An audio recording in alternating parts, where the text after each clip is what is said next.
Now this is about one of those famous flux calculations, which are especially important in the context of vector fields, also in the electrical engineering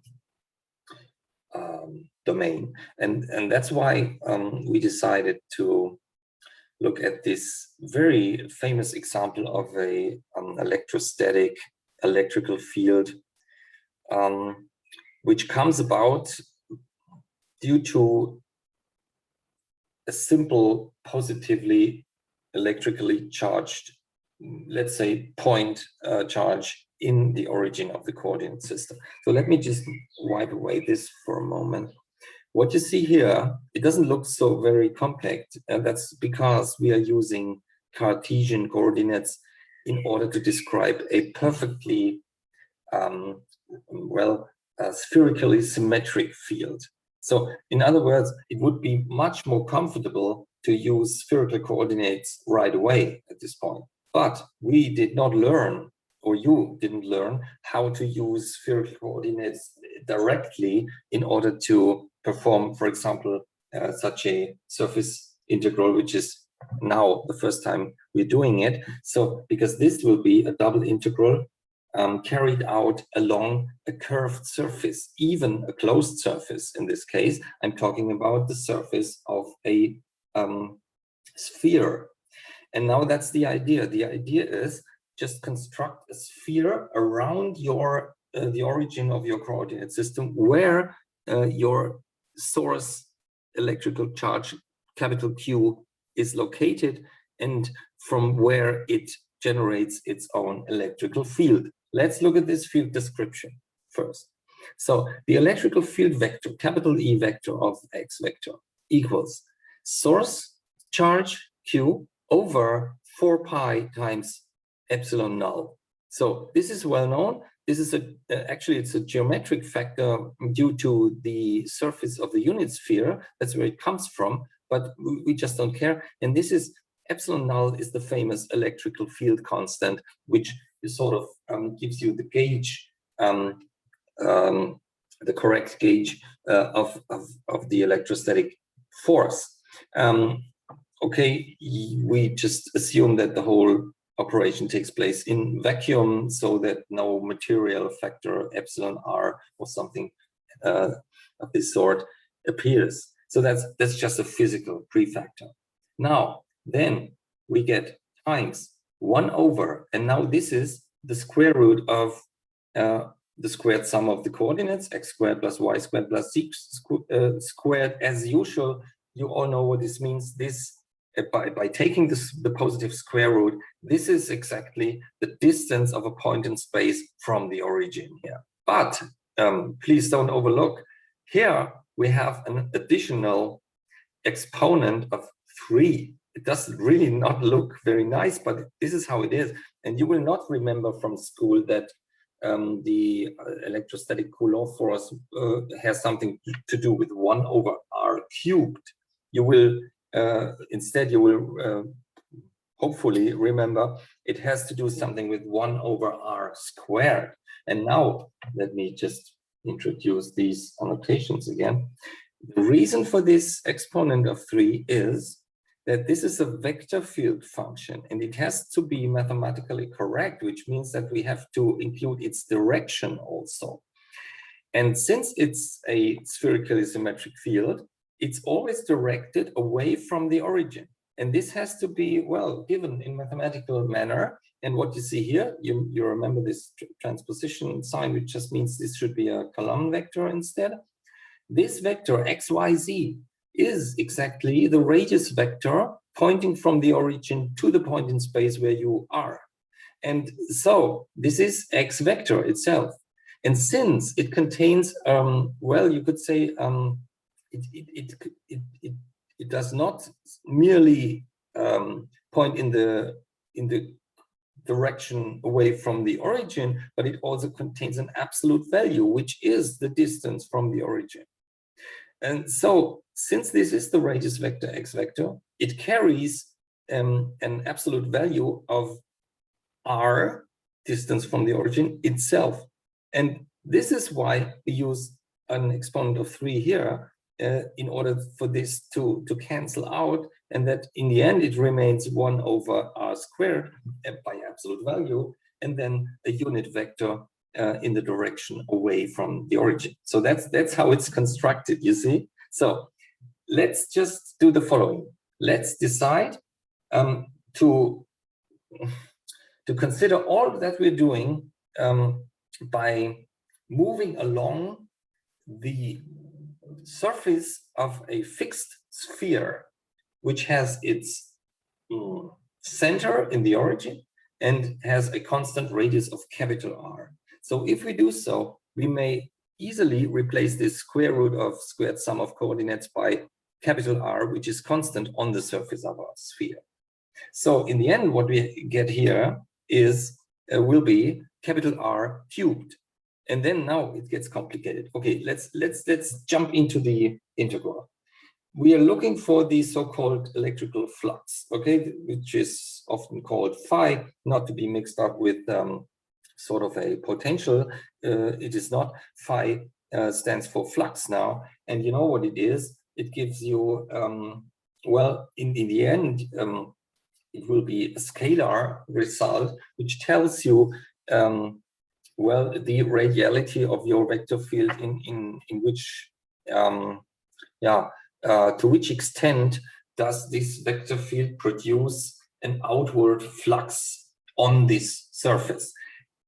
Imagining the whole situation as to be a sort of a fluid or a gas streaming from the origin outwards. You remember when I was explaining this about the phrasing of flux. So anyway, this will be a double integral of a closed over a closed surface of the electrical field, and then using differential surface elements. And please note, this is a vectorial differential, and this is important to understand because these differential area elements are constructed in a way so that they point in a direction normal, so perpendicular to the area itself.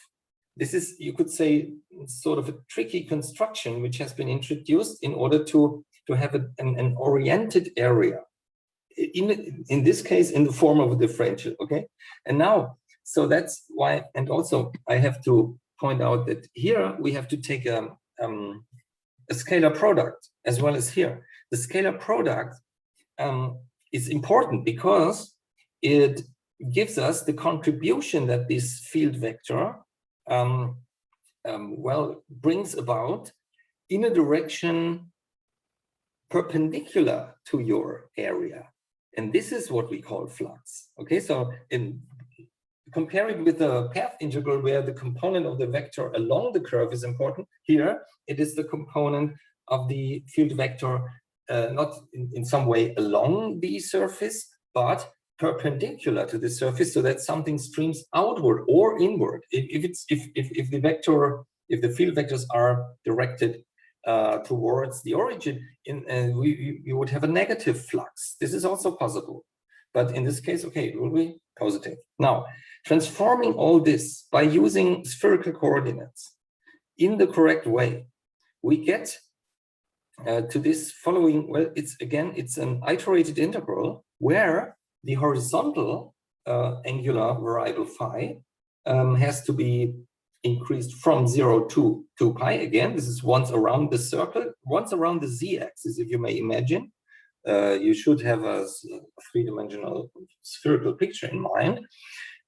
This is the outer integral, and the inner integral will be taken from theta. You know, this is the vertical angle, sort of in geographic coordinates, you would say this is the so-called latitude, and this is the so-called, no, is it? Yeah, right. Is it called altitude, isn't it? No, not altitude. I'm sorry, I forgot the terms. Yeah, sorry. This is called longitude, and this is called longitude and latitude. This is latitude, yeah, right. Altitude would be the radial component. Anyway, so this will run from negative pi half to positive pi half. Why is it? Well, it's because this sort of spherical coordinates are defined in a way so that this vertical angle runs from negative pi half to positive pi half, which means here I'm talking geographically, I would be on the south pole of my sphere, and here I would be on the north pole. So I'm increasing this vertical angle. So you could say from the negative z-axis to the positive z-axis. And that's, by performing this, I have a full angular covering of the whole spherical surface.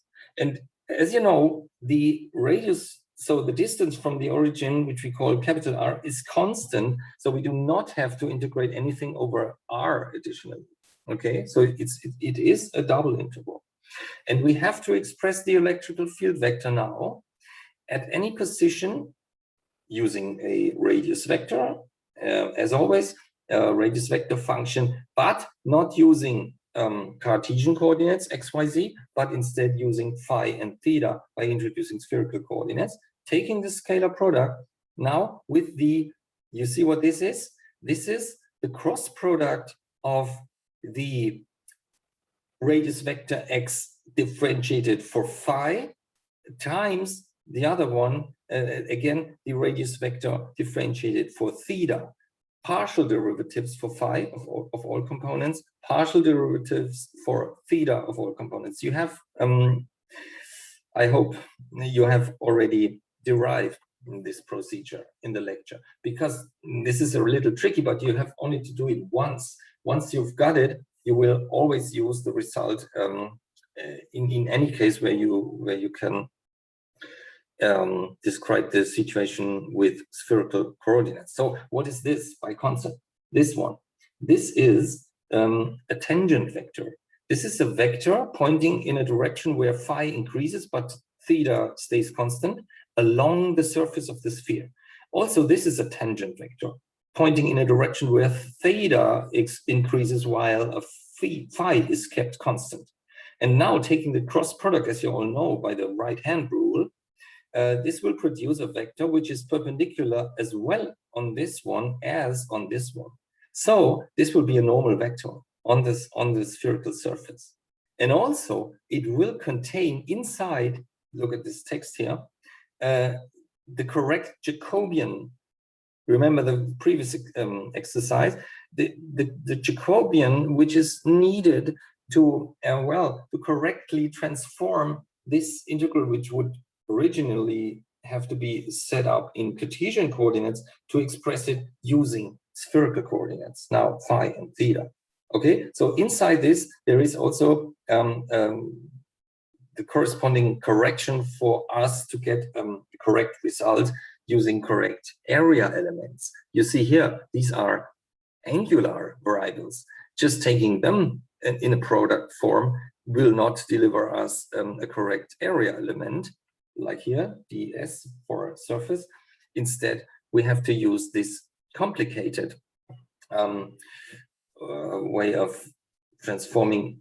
Well, look, this together corresponds to a differential surface element, also constructed in a way that it points perpendicular to the area itself. So it points away from the origin. Well, that's hard stuff, I know. So side note, let's read this. The normal vector, which is here, which is given here, includes the Jacobian. And as you know by derivation, it may also be written, now I just introduced this, as to be a unit vector in radial direction times its own absolute value. And as it turns out by derivation, constructing this x vector phi and x vector theta, and then taking the vector product of these both, it turns out that the absolute value of this normal vector will be capital R squared times cosine of theta, where theta is the vertical angle in spherical coordinates. And this is the correct Jacobian, which we have to use and which is inside here. And now I try to simplify this vector field in order to get this integral solved. And now that's what I explained. Also, what is it? Okay, the unit vector radial here denoted as u hat index r equals the radius vector itself expressed by using phi and theta over its own absolute value. So this may also be used. And then, even more importantly, our electrical field is spherically symmetric, which means it points away from the origin everywhere. So it points exactly in the same direction as the unit vector radial everywhere, radially outward. And then it follows that we can simplify this electrical field vector function as to be some constant. You see, I just abbreviated here this to be q over 4 pi epsilon null. So this constant times 1 over r cubed, as I explained before. This is simple, right here. But then times the radius vector x vector itself, which I place here expressed by phi and theta. So now everything I told you now was the preparation for us to be able to solve this integral. And this is what we do shortly.